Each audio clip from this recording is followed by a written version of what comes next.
1993. This was the year that the NIH required women of childbearing years to be included within medicine and treatment studies. This means that it was completely legal to exclude women in studies that relate to different conditions that are particularly unique to women, especially like autoimmune disease, heart disease, and mental health. So that means that for nearly 2 decades, from the late 70s to the early 1990s, most, if not all, of this research was done predominantly on young, healthy men. The problem here is that 32 years later, now in 2025, women still fall through the cracks of the conventional system. In fact, when we're talking about autoimmune disease here, 75 to 80% of people with autoimmune disease in America are women. One of the reasons why I believe that this is the case is because of this. Chronic illness is as emotionally traumatic as it is physical. And the truth is that most people, even doctors, really don't understand the emotional toll that a chronic illness can take on you, which fortunately this leaves you struggling in silence. Now, today you're going to learn 3 mistakes that are keeping your body stuck, inflamed, and in fight or flight. But my goal for the next 45 minutes is to help you see how possible it is to heal chronic symptoms. And you're going to heal chronic symptoms with a gentle approach that highlights feeling safe and at ease with your body. That's actually going to be the highlight of the topic here, is how safety essentially paves the path to fighting inflammation for real when it comes to specifically chronic and autoimmune inflammation. Who wants to experience more days being present with the people that you love, not watching life happen in front of you from the sidelines? Yes? Amazing. This is for you. You are in the right place. So we're going to dive in to mistake number 1. Mistake number 1 is believing you are what you eat. Now, who has heard this saying before? Mostly everybody, right? It's super, super common. What if I told you that this statement isn't 100% true yet? And we're going to dive into exactly why that is the case. Consider for a moment that your body is like Gordon Ramsay. Does anyone not know who Gordon Ramsay is? No? Okay, good. Thank God. I was really hoping that that was the case. So if you've ever watched any of his many, many shows, you know that this man has a high standard for cooking, right?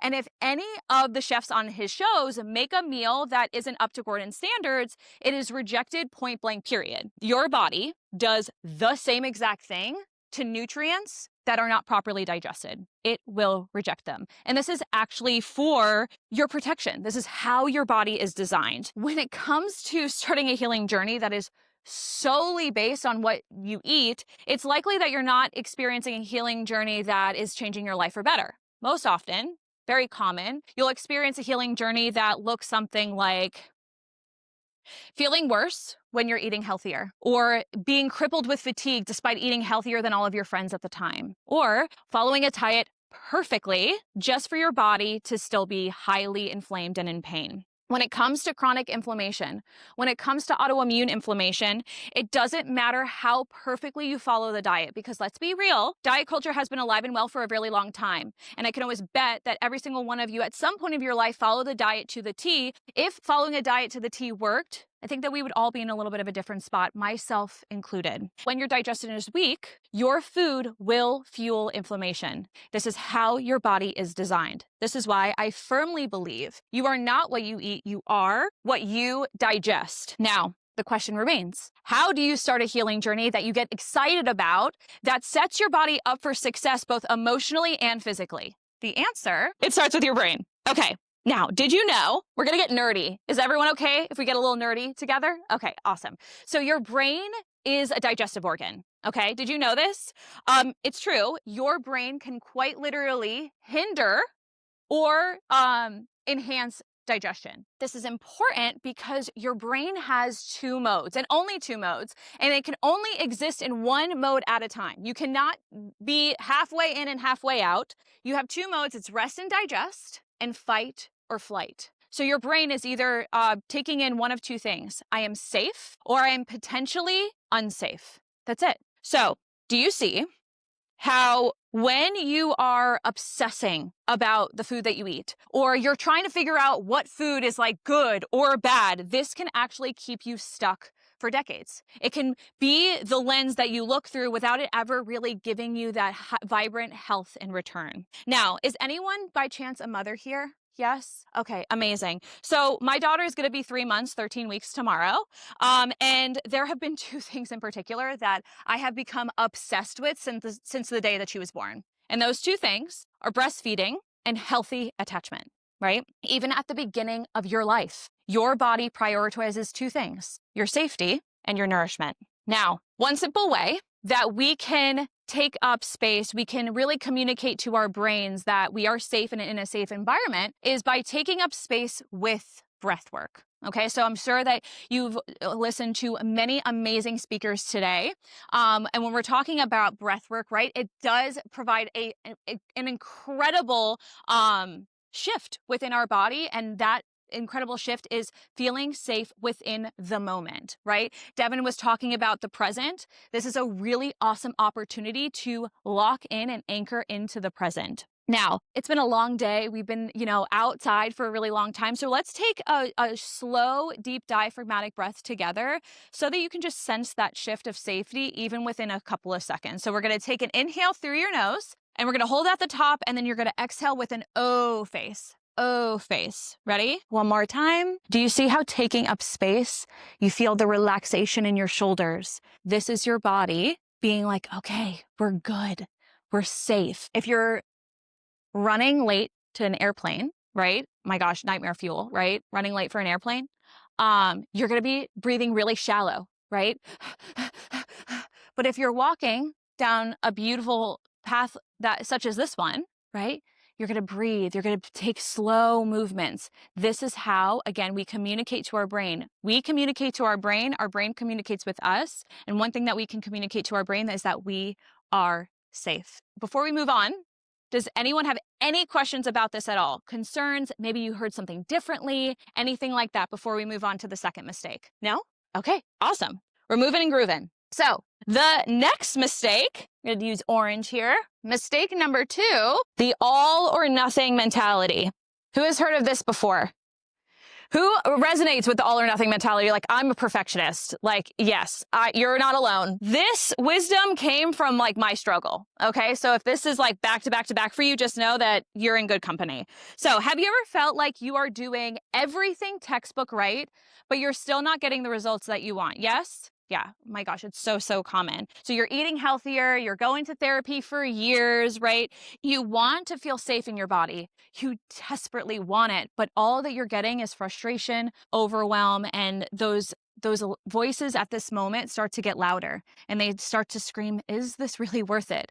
Is this working? And is healing even possible? This is where most people decide to quit, not because they don't want to feel better, but because it all feels too much. Now, this is what happens when you start a healing journey with this all or nothing mentality.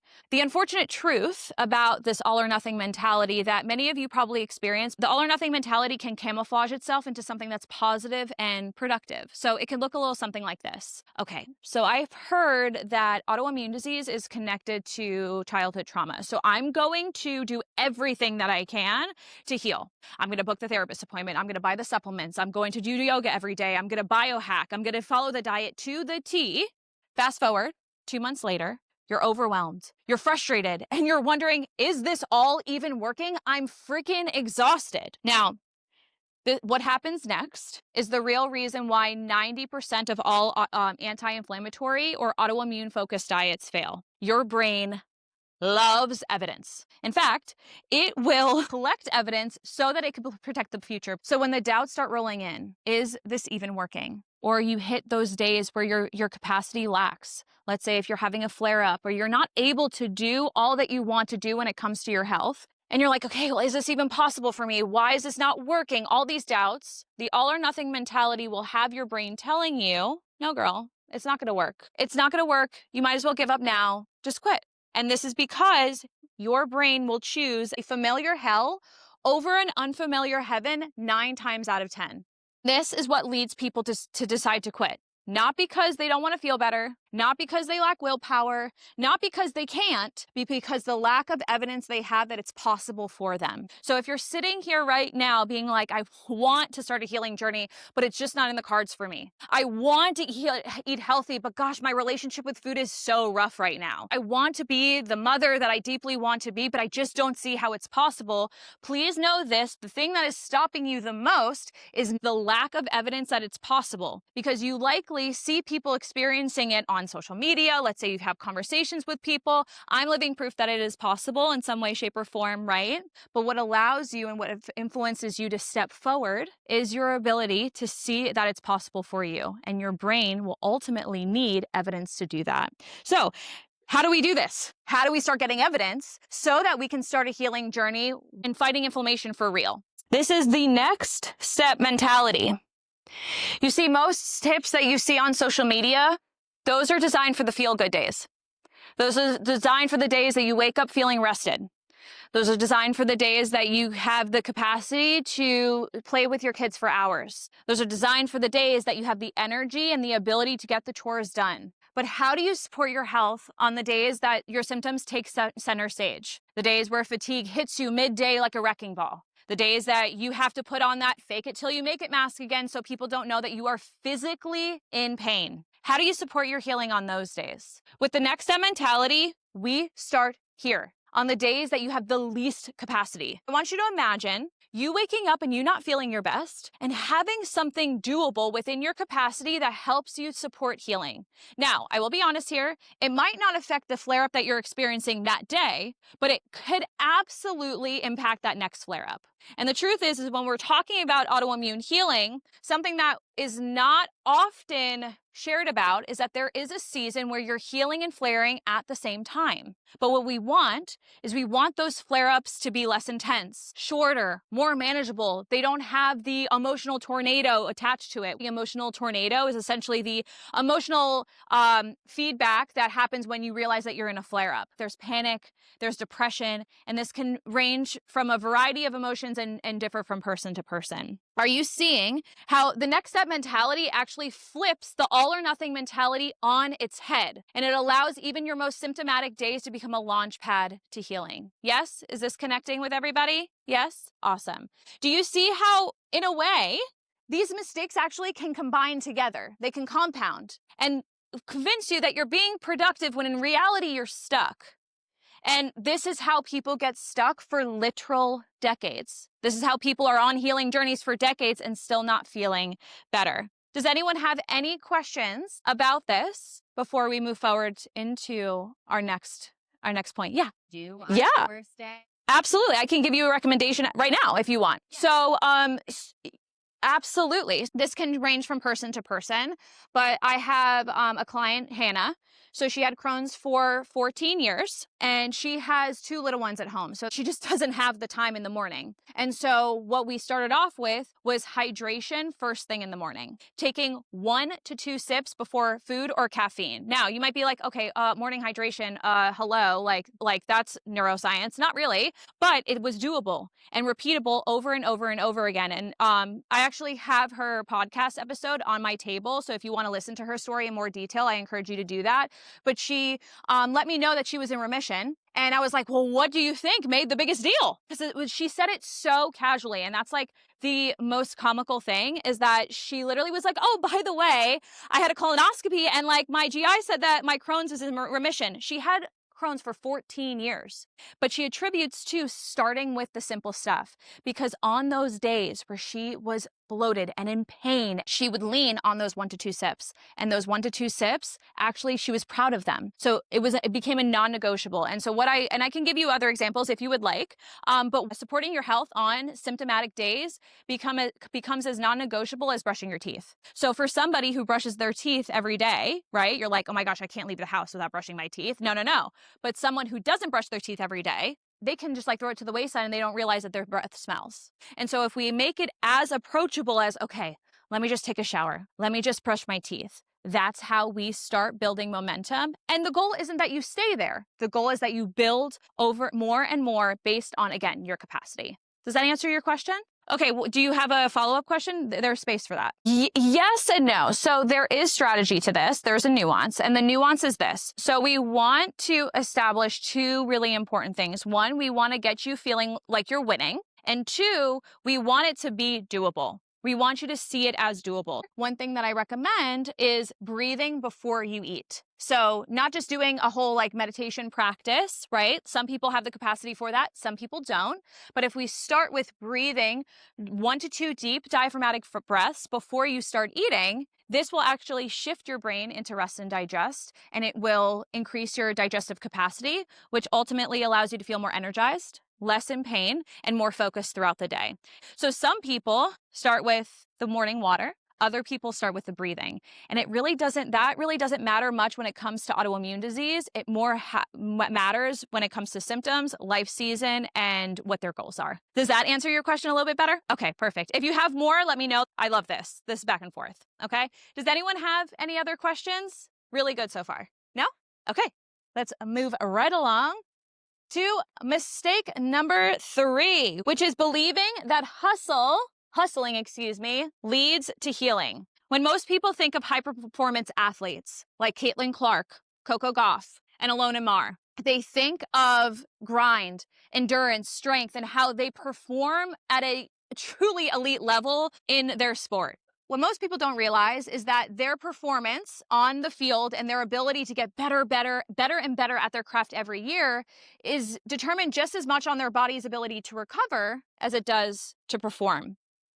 Now, the problem here is that elite athletes know and understand this. In fact, many of them invest hundreds of thousands of dollars in their recovery every year, but for the general public, we don't really prioritize rest and recovery very much. So if you feel like your healing journey is a full-time job, it's likely that rest and recovery are not on top of mind for you. Instead, what is likely on top of mind are things that we see on social media thriving today. So these are protocols and diets that are based on perfectionism, willpower, and in my opinion, questionable nutrition that becomes obsessed with tracking, right? And if foods are good or bad and everything in between.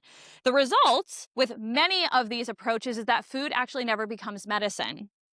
Instead, you get stuck in this cycle of diet culture. Imagine that you think that you're on a healing journey, but instead you're stuck in diet culture. You're stuck in this ever-evolving cycle that just leads you from one supplement to the next, one trend diet to the next. And it's honestly heartbreaking to see because this is, again, people can be stuck in this cycle for years, even decades. I have a whole teaching on that, like what is actually an anti-inflammatory diet and like how a lot of people aren't eating anti-inflammatory when they think that they are. Just know that this is where a lot of people live. A lot of people live in this healing environment where they're looking outside of themselves for answers. And in reality, your body is communicating with you all day, every day. I was having a conversation earlier today, like your body talks to you. You know how I know? You know when you're hungry. You know when you're tired, right? And you act accordingly. Your body does the same thing, but they're whispers. Often we don't listen to our body until it screams. But when you learn how to really support your body with a more gentle approach, which is what I'm about to share with you right now, you can actually start learning that for yourself. You actually can build a foundation that is stable. And the truth is that a life will always have tumultuous seasons, right? There is tragedy that's going to exist. There's our hard seasons that are going to exist. And the true meaning of a foundation is that it stays stable even when there is chaos surrounding you. So with that being said, let's dive into this approach that actually honors the masculine, which is more or less highlighted in today's culture, but how can we approach our healing with a more feminine and gentle approach? Now, I'll admit there is a place for masculine, right? We like to know when things are measured. We want to make sure that it's accurate. We want to make sure that things are effectively working for your health. When it's in combination, again, with this feminine approach, we want both of them together. Just in case you are someone in this room, this space that are like, Gianna, I have been sick for a really long time. And I hear what you're saying, but I just feel like I'm too far gone. My question to you is, do you understand how miraculous your body is? With you being innately a woman, do you realize how miraculous your body functions? Did you know that when you are breastfeeding, your You have glands within your nipples that will actually collect information from your baby's saliva. And based on that information, your body will create milk customized to your baby's needs. Okay? Baby needs more vitamins? No problem, we got that. Fighting a minor cold? Time to increase those antibodies. Baby needs them, mama. Nighttime feeds? Let's increase that melatonin so it's easier for baby to go to sleep. Breast milk is customized nourishment for your baby. Regardless if you're a mother or not, or regardless if you decided to breastfeed or not, this masterful intelligence is innately within you as a woman. Now, if your body innately, automatically knows how to nourish and heal a baby outside of you, don't you think that this same intelligence can aid in your own healing as well? That's what needs to change here. What needs to change is how you step into it. And so the way that you're going to step into it is you're going to start this week. I challenge everyone to do this. Support your health like you're cheering on an infant, okay? Now, when a baby stands up for the first time, but it does not yet walk, you're not like, oh, not good enough. Sorry, baby. Didn't walk.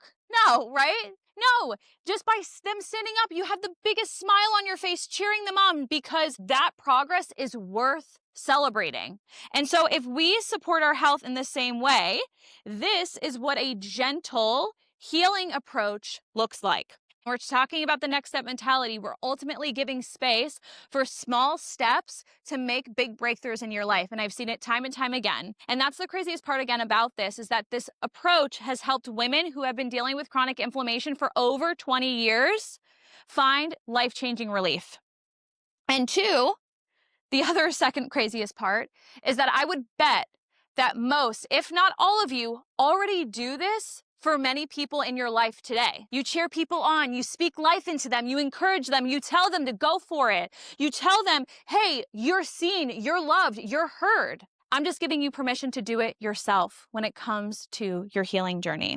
Now, for Hannah, I have some examples here. So for Hannah, a Crohn's warrior now in remission, this was drinking 1 to 2 sips of water first thing in the morning before any food or caffeine. And again, now in remission, like I said, her podcast episode is on the table. I'll share that with you guys in just a minute. But she now attributes her success to starting with those 1 to 2 steps and using that as a pillar on her healing journey. Also, for Bren, a scleroderma warrior now in remission, this for her started like taking her full lunch break at work and breathing before eating before her lunch break and actually chewing her food down to a puree. Doing this, she attributes to increasing her odds of remission, and she didn't even change the food on her plate. She approached how she ate, not the food on her plate. Please know this, you can increase the anti-inflammatory benefit of your food by how you approach a meal without even changing a single food on the plate.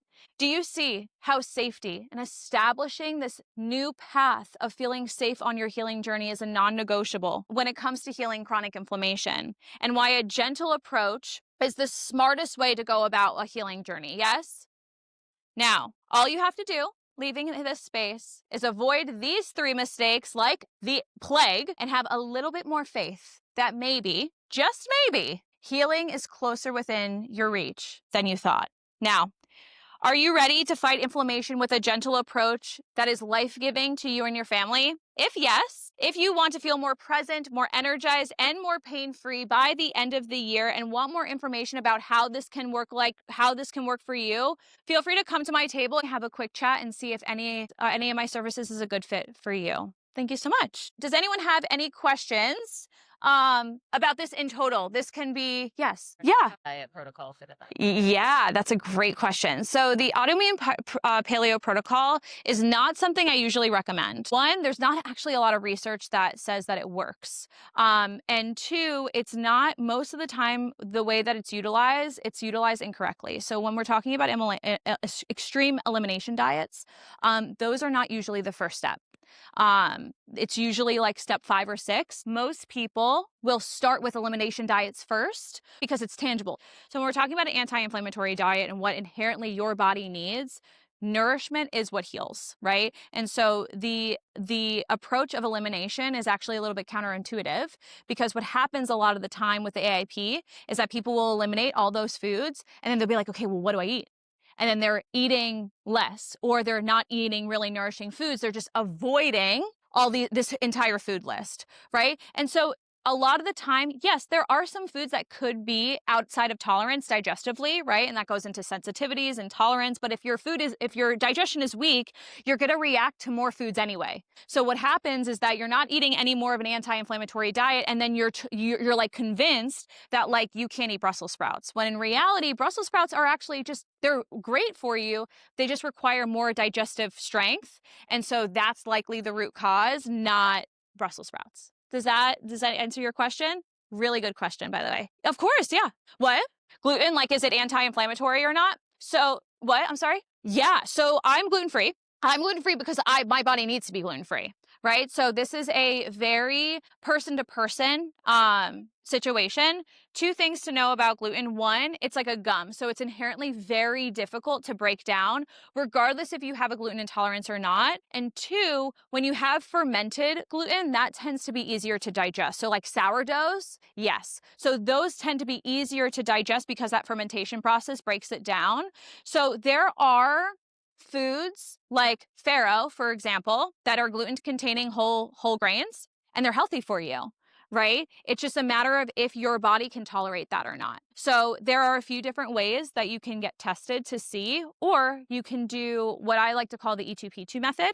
And so you essentially see how your energy, your emotions, your physical symptoms, and your poop change when you eat certain foods. And so you can essentially collect data about how your body is communicating with you based on the foods that you eat, right? And then you can do that one at a time. So instead of doing something like the AIP diet where you're like eliminating all these foods at the same time, and then you're on this diet for like so long because you're like introducing and then bringing it back and all that stuff, you're like, I wonder if gluten supports me or not.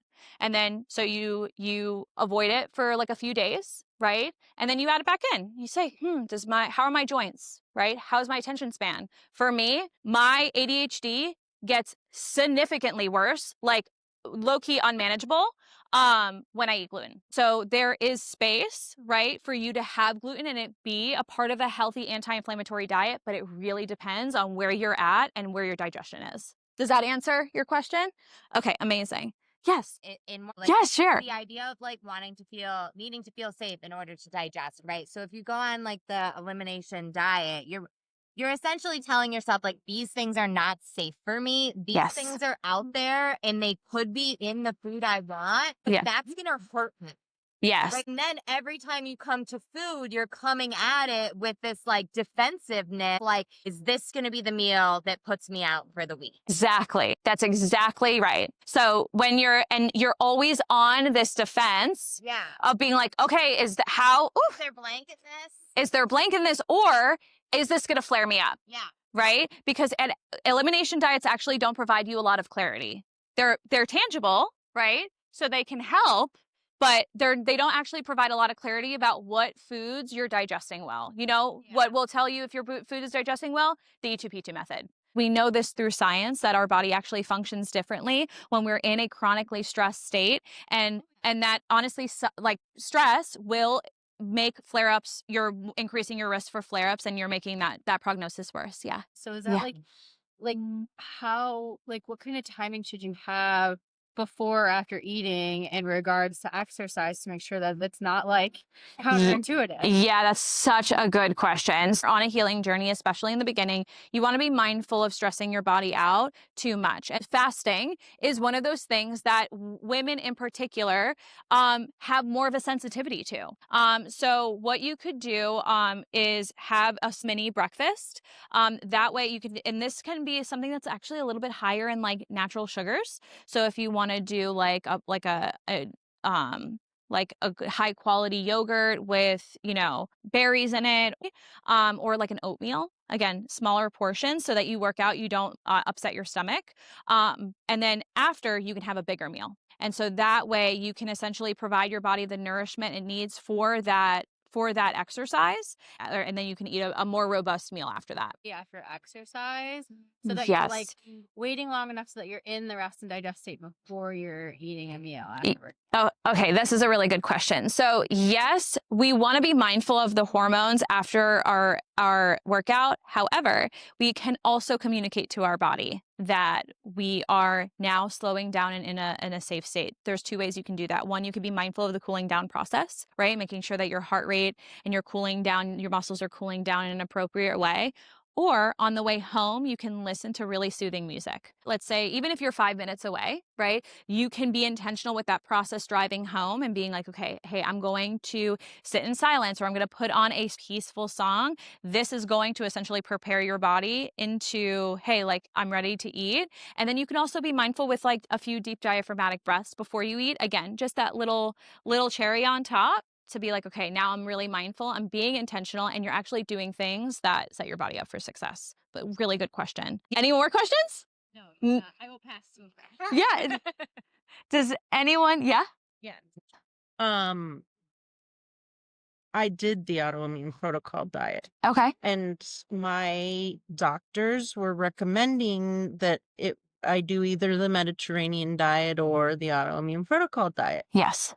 I found out that I had nightshade sensitivities. Mm-hmm. So if I had done the Mediterranean diet, Mm-hmm. I would not have discovered what was causing all that inflammation that I had. This is a really good So I was question. really, really happy that I had chosen to do the autoimmune protocol rather than just do the Mediterranean diet thing. Yes. Because the benefit of that, Mhm. like, revealed those sensitivities that I had. There were other ones that I had Mhm. in that list of things that you eliminate. I did it for 8 weeks. Yeah. Mhm. And it was like mind blowing to me. Like when I started to reintroduce stuff, I Yeah. had hives every day. I was breaking out all the time. Like as soon as I Yeah. found the things, I'm like, oh shit, I can live my life without hives every day now. Like, That's amazing. And I'm so glad that it served you well. So when we're talking about like nightshades, for example, I'm so glad that you brought this up. When we're talking about what makes nightshade a nightshade, I'm trying to remember it starts with an A, but my brain is not serving me right now. There's a specific compound within those foods that it's harder to digest. So we're more likely, especially as like autoimmune warriors, to react because when our body's not digesting it well, right? Our body, it will inflame. So that's a perfect example of like nightshades are actually harder to digest. Hear me when I say there is room for elimination when it comes to autoimmune healing. What you want to make sure that it's a non-negotiable is adding in nourishment. You have to do it in combination. so making sure that you're not just, and this was something I focused on with my nutritionist, Mhm.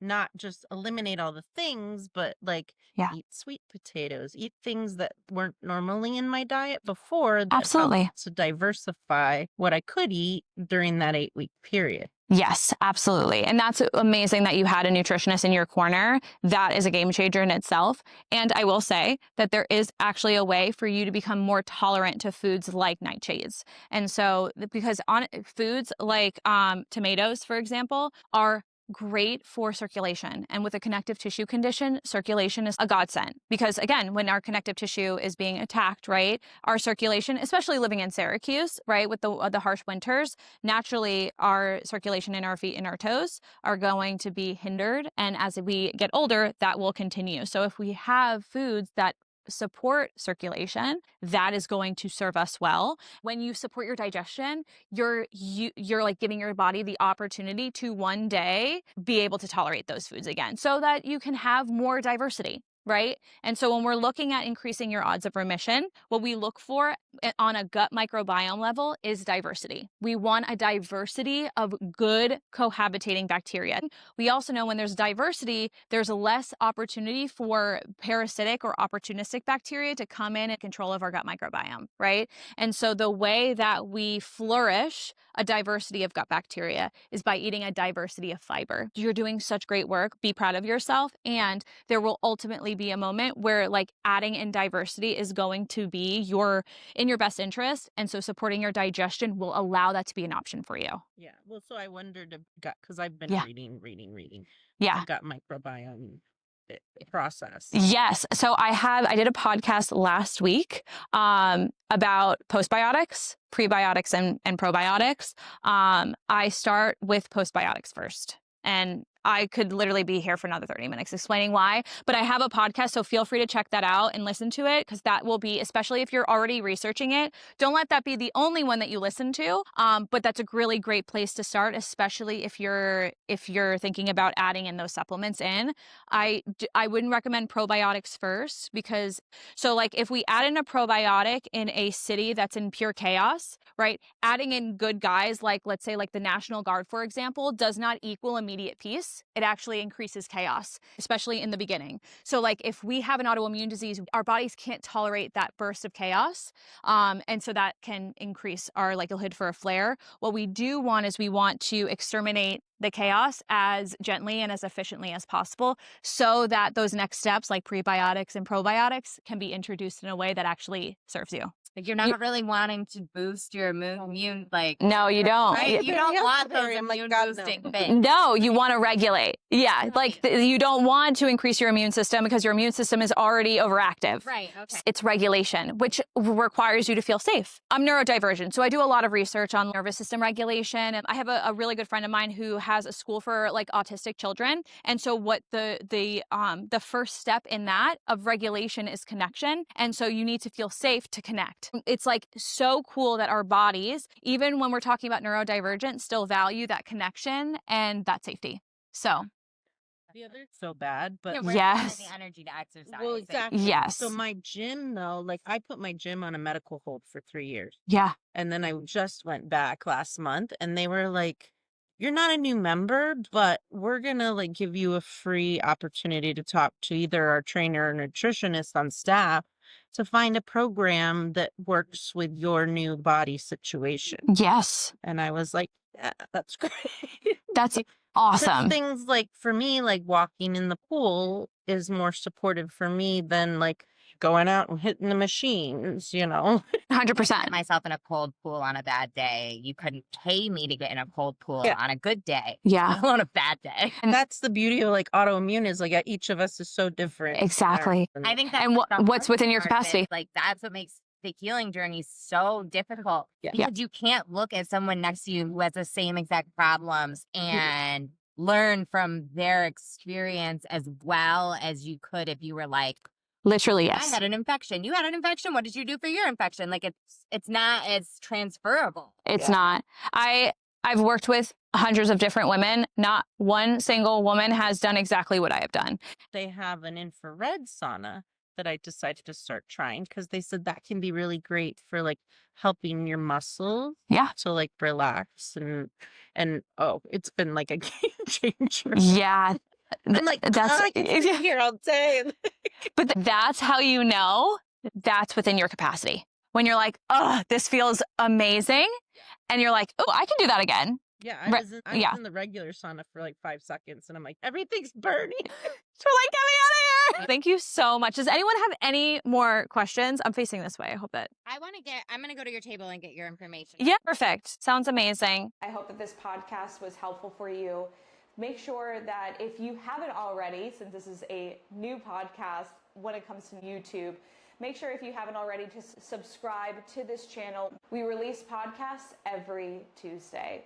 And if you know someone who has a connective tissue condition like scleroderma, lupus, rheumatoid arthritis, and more, feel free to share this episode with them. The truth is that hope is not very common when it comes to these types of diagnoses. And you never know how profound and powerful this message could be to someone who deeply, deeply needs it. I'll see you next time. Bye.